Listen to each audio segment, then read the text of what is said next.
ক্যাবরেরার বিদায়টা আমার কাছে খুব একটা ভালো লাগে নাই। দীর্ঘদিন একটা লোক ছিল, চেষ্টা বহুত করেছেন। একটা কোচ ভালো করলে তাকে থ্যাঙ্কসলেস জব।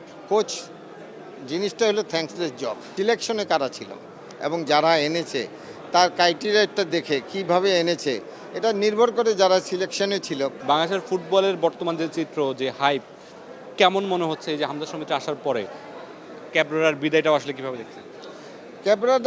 ক্যাবরেরার বিদায়টা আমার কাছে খুব একটা ভালো লাগে নাই। দীর্ঘদিন একটা লোক ছিল, চেষ্টা বহুত করেছেন, বহুত বিদেশি থেকে। কিন্তু আমার মনে হয় বাংলাদেশ ফুটবল ফেডারেশন যে চেষ্টা করে গিয়েছিলেন, বিগত ফেডারেশনের যারা ছিলেন তারা করতে পারেনি। কিন্তু আমার মনে হয় যে হামজা চৌধুরীকে আনার পরে সুমিত সেন, তারপরে আরও কিছু খেলোয়াড়দের, আন্ডার-19-এও আমি খেলা দেখেছি, এইসব খেলোয়াড়দেরকে আমরা কিন্তু হাইপ তোলার জন্য ওরা যথেষ্ট, কিন্তু আমরা কোনো চেষ্টা করি নাই বাংলাদেশের ফুটবলকে এগিয়ে নিয়ে যাওয়ার জন্য। আসলে এটাকে এগিয়ে নিয়ে যেতে হলে আমাদেরকে প্রোডাক্ট তৈরি করতে হবে। প্রোডাক্টটা কি, আমাদের গ্রাসরুট লেভেলে খেলাধুলা শুরু করতে হবে এবং সেটা কে করবে? সেটা করবে বাংলাদেশ ফুটবল ফেডারেশন এবং সেখানে করার কথা না, শুধু সেখানে তাদের নির্দেশনা থাকবে সারা বাংলাদেশে যে ফুটবল লিগগুলি, সেগুলো কিন্তু এখন পর্যন্ত হচ্ছে না। সেটা যে বাক্সবন্দি, আমরা 15-16 বছর, কিন্তু 17 বছর এইটা নিয়ে বহুবার চিৎকার করেছি, বহুত ইন্টারভিউ দিয়েছি, কিন্তু সেই পর্যায়ে কিন্তু এখনও চলছে।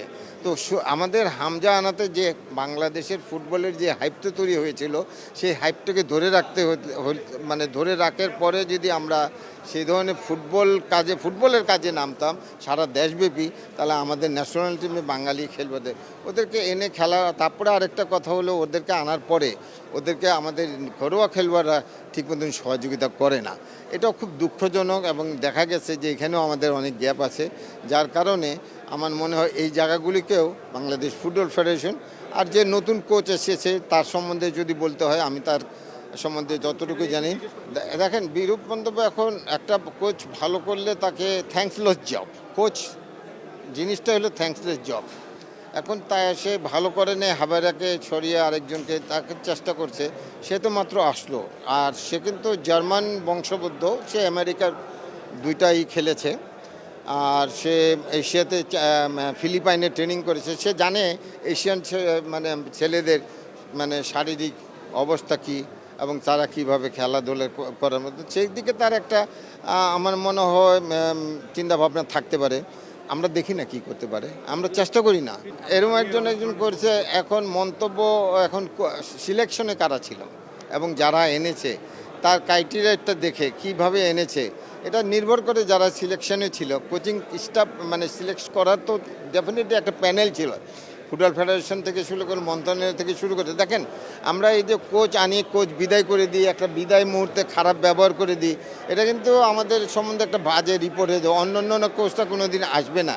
দীর্ঘমেয়াদী কোচ যদি আমরা 5 বছরে কন্ট্রাক্ট করতে, তোমাকে এই দিতে হবে, দিস ইজ ইউর অ্যাকাউন্টেবিলিটি, এবং তুমি আমাদেরকে এই করে দিবা, আমরা তোমার থেকে এই আশা করি।